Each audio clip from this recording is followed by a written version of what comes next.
Kenapa sih Amerika Serikat hanya punya dua partai politik? Meski sejarahnya di AS ada partai-partai politik lain, tapi Partai Demokrat dan Republik selalu mendominasi proses politik.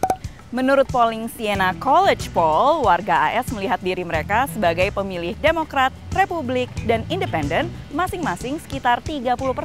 Namun sudah pasti presiden pemilu selanjutnya akan datang dari Partai Republik atau Demokrat seperti yang telah berlangsung sejak 1856. Dominasi dua partai politik saja bisa jadi terdengar aneh.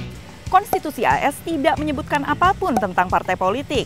Dan George Washington, presiden pertama AS, satu-satunya presiden yang terpilih tanpa mewakili partai politik apapun, menentang sistem ini pada pidato perpisahannya. Alasan utama dari sistem yang akhirnya terbentuk ini karena sistem pemilu AS memiliki sistem penghitungan suara elektoral, bukan sistem proporsional seperti di Indonesia misalnya. Dalam sistem ini, hampir semua negara bagian menerapkan aturan capres yang menang di negara bagian itu mengambil semua suara elektoral atau winner takes all. Setiap negara bagian memiliki poin berbeda-beda tergantung jumlah senator dan anggota DPR yang mewakili mereka. Capres yang dapat poin minimal 270 menang.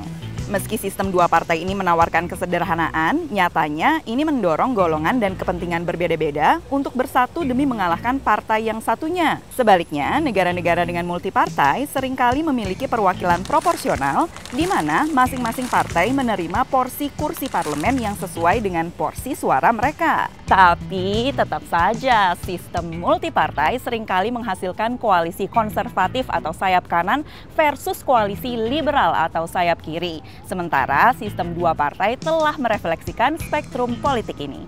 Sejauh ini belum ada kandidat pihak independen di AS yang menjadi presiden.